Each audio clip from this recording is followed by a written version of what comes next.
매도자분들 물건 파실 계획이시라면 지금 빨리 파시고 하시는 거 추천드립니다. 그리고 두 번째, 매수자분들은 두 가지를 기억하셔야 되는데, 하나는 안녕하세요, 팀장님. 안녕하십니까.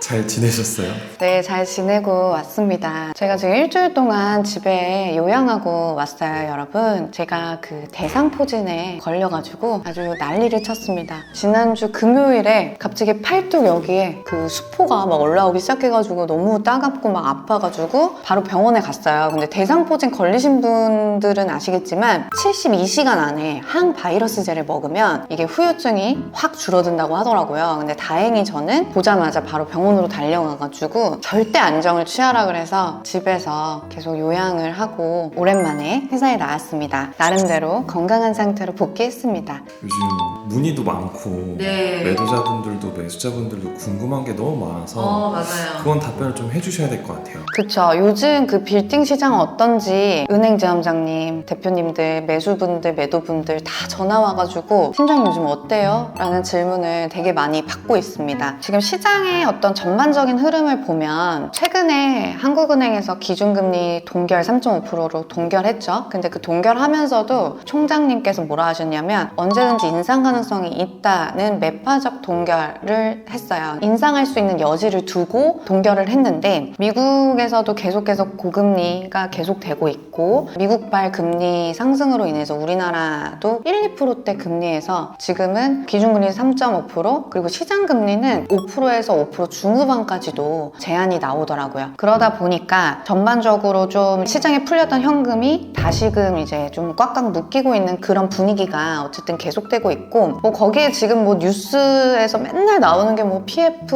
뭐 건설, 부도 난이, 뭐 위기니라는 어떤 안 좋은 기사들 그리고 뭐 우크라이나 전쟁 또 끝나다 싶더니 지금 또 중동에서도 전쟁이 났죠. 빌딩 시장에 영향을 주는 다양한 지표들의 어떤 흐름이 굉장히 부정적인 흐름으로 가고 있는 거는 팩트예요. 완전 사실이고 그리고 뭐 사실 뉴스만 보면 부동산 망할 것 같다라는 뉘앙스를 주는 유튜브 영상이라든지 이런 것들 많아서 투자하지 말고 가만히 있는 게 상책인가 싶을 정도의 어떤 공포감을 조성하는 그런 기사들이 되게 많은데 사실 빌딩 시장은 그렇지가 않습니다. 지금 빌딩 시장 같은 경우에는 디스코라든지 벨류맥 같은 실거래 신고 사이트를 보시면 2023년도 거래 사례만 보시더라도 상당히 꾸준하게 계약이 나오고 있어요. 사실 와, 이 물건 좋은데? 라고 생각했던 그런 물건들 어떻게 됐죠? 다 거래. 네, 다 거래됐습니다. 즉 이제 팔릴 만한 물건들이 나오면 정리가 되고 있는 그런 상황인데 뭐 그렇다고 예전처럼 막 거래 호황이다 이렇게 말씀드릴 수는 없어요. 지금 불황인 상황은 맞아요. 근데 뭐 예를 들어서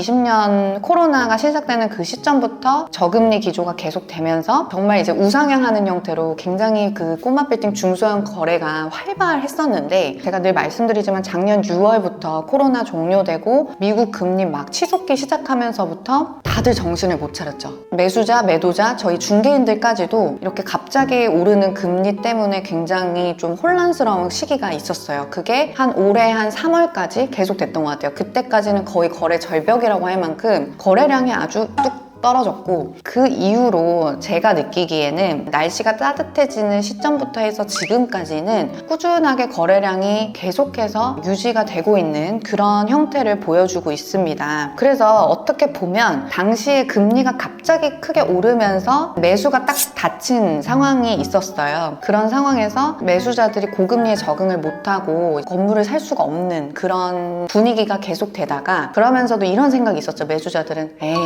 내려가겠지. 금리 내려가겠지. 뭐 이게 언제까지 가겠어. 이런 기대감을 갖고 이제 기다렸죠. 그랬는데 봄이 되고 여름이 돼도 여전히 기준금리가 떨어질 생각을 하지 않고 미국 금리는 또 계속 올라요. 이런 시장이 되다 보니까 매수자분들이 이런 고금리 시장에 어느 정도 이제 적응을 하시게 된 것 같다. 그러면서 시장에 이제 좋은 물건들이 나오기 시작했어요. 왜냐면 매도자 입장에서는 금리가 변동금리로 1, 2% 받다가 갑자기 4, 5%까지 올라갔습니다. 있습니다. 1,000만 원 내던 금리 비용을 3천만 원씩 내야 되는 그런 상황이 되는 사례가 실제로 이런 빌딩 시장 안에 존재했고요. 금리에 대한 부담으로 인해서 시장에 나오는 물건들도 꽤 많아졌어요. 시장에 좋은 물건들이 나오기 시작했고, 그런 과정 안에서도 또 용기 있는 매수자분들이 먼저 이제 움직이기 시작하시게 된 거죠. 그러면서 지금은 계속해서 거래는 좋은 물건들이 나오면 거래가 되고 있는 상황이다. 이게 이제 지금 시장의 딱 중요한 포인트인 것 같고요. 팀장님, 그러면 지금 이런 기조가 언제까지 이어질 것 같으세요? 계속 이런 상태면 사실 좀 많이 힘들잖아요. 지금 사실 듣기 좋은 말씀 드리면 참 좋겠지만, 제 생각에는 이런 고금리의 기조는 내년까지는 쭉 계속 될 거라는 리포트들이 많아요. 적어도 상반기까지는 계속해서 이런 고금리가 계속 될 거고, 이제 긍정적으로 보는 리포트에서는 이제 하반기 때에 이제 미국 금리나 이런 부분에서 조금 안정이 되면 그때에서는 우리나라도 어느 정도 안정기를 찾아갈 것이다 라고 예고를 하는데, 저는 개인적으로는 조금 보수적으로 생각하는 편이고요. 왜 그러냐면 내년에 또 뭐가 있죠? 4월에?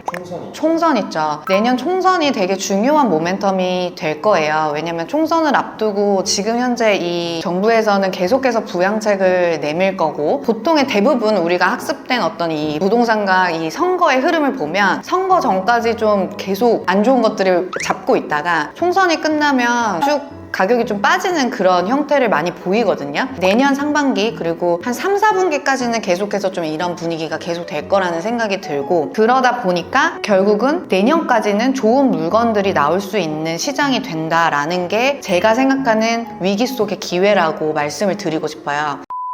매도자분들한테 제가 정말 드리고 싶은 말씀은 뭐냐면, 건물을 만약에 매도할 생각이 있으시거나 혹은 1급지로 옮기고 싶은 플랜을 가지고 계셨던 그런 매도자분들, 혹은 지금 현금이 필요한 상황이신데 너무 지금 시장이 안 좋은 것 같아서 망설이시는 분들이 있다면 사실 지금이 매도하실 타이밍이라고 저는 개인적으로 생각합니다. 지금 좀 저렴하게 던지는 매물들이 돈이 좀 급해서 나오는 물건들도 분명히 있지만, 지금은 여러분 현금화하는 게 최고예요. 내 총 안에 총알을 왕창 넣어서 장전을 해두고 계셔야 될 타이밍입니다. 현금화할 수 있는 타이밍을 절대 놓치면 안 됩니다. 이게 시장이 내년 한 3, 4월만 더 지나더라도 더 안 좋아질 가능성을 염두에 두셔야 되고, 그러면 더 팔기 힘들어집니다. 만약에 매도를 계획하고 계신데 망설이는 분들 계시다면 지금부터라도 시장에 내놓고 시장 반응을 보시면서 매수자를 찾으시는 것들이 중요하다는 생각이 들고요. 매수자분들도 지금은요, 아무거나 막 사면 정말 안 돼요. 큰일 납니다. 시장이 좋을 땐요, 뭘 사도 다 올라요. 그때는 상가든 어디 1급지, 2급지를 사도 다 오르는 느낌이 들고 올라서 잘 엑시트하면 되는데, 지금 같은 시기는 뭔가 떨어지는 하락장의 어떤 불황의 기운이 굉장히 많이 들어가 있는 이런 시장 안에서는 잘못 사면 정말로 코끼입니다, 여러분. 그리고 가장 중요한 건 뭐냐, 지금 시장에서는 확실하게 저렴한 물건을 매입하시는 게 중요하다. 저희 팀에서 지금 올해 2023년 서울에 있는 강남권에 있는 매각된 사례들을 다 리스트업해서 전수조사하고 있습니다. 매각된 건물들의 한 60% 이상이 탁상 감정가보다 저렴한 가격으로 매각이 됐어요.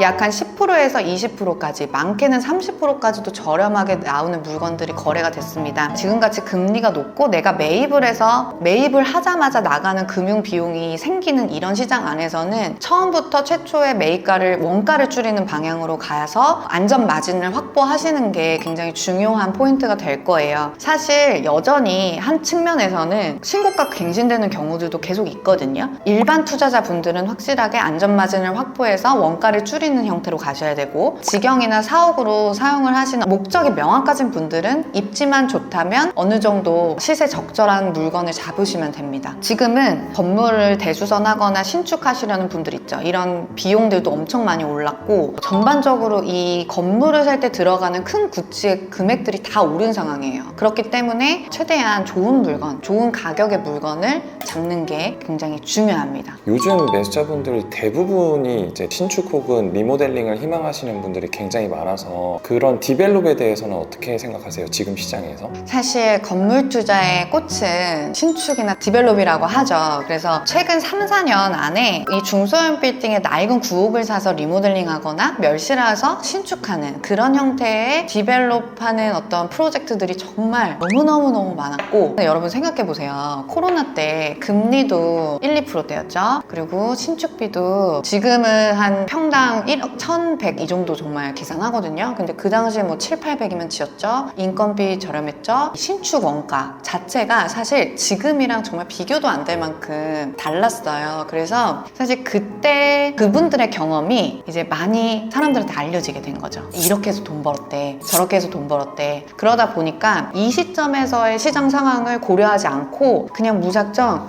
저 디벨롭 하고 싶어요, 저 신축하고 싶어요 라고 그런 생각을 갖고 있는 이제 매수자분들을 제가 많이 만납니다. 제가 꼭 말씀드리고 싶은 건 뭐냐면, 꼭 디벨롭만이 건물의 가치를 상승하거나 혹은 차익을 볼 수 있는 방법이 아니다 라는 점을 좀 알아주셨으면 좋겠어요. 예를 들면 건물의 가치를 상승하는 데는 총 3가지가 있다라고 저희가 보거든요. 하나는 건물을 있는 그대로 인수해요. 그 다음에 임대를 재구성하거나 임대 수준을 내가 그 안에서 높여서 임대 수준의 임대료를 상승하는 방법, MD 재구성. 그리고 두 번째가 리모델링. 그리고 세 번째가 이제 신축. 이런 단계가 있다고 보시면 되세요. 근데 많은 분들이 너무 이쪽에만, 여기에만 이제 집중을 하고 계신 것 같아서 최근 들어서는 여러 가지 비용이 너무 많이 상승이 된 이런 상황 안에서는 조금 수지타산을 좀 비교를 해보실 필요가 있다. 특히 소액을 가지고 투자하시는 분들은 더더욱 그렇습니다. 그 원가랑 비교해서 사실 해보면 어떻게 보면 큰 차이가 나질 않거든요. 제 생각에는 어느 정도 디벨롭도 규모가 있어야지 수익이 확실하게 나요. 소자본으로 투자하시는 분들 같은 경우에는 굳이 지금 같은 시장에서 너무 디벨롭, 신축이나 리모델링에 집중하실 필요가 없다.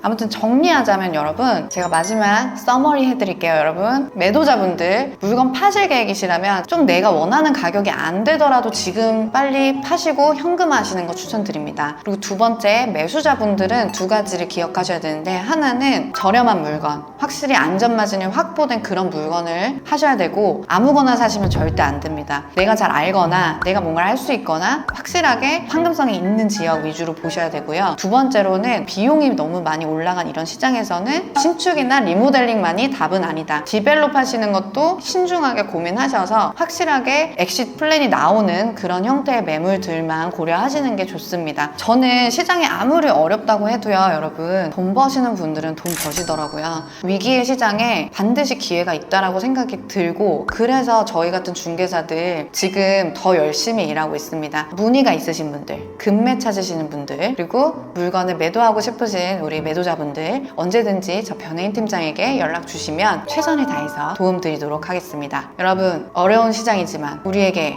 실패란 없습니다. 네? 이게 무슨 말이죠? 언니네 복덕방 채널 많이 도움을 받으셨으면 좋겠고, 위기는 기회다. 안녕.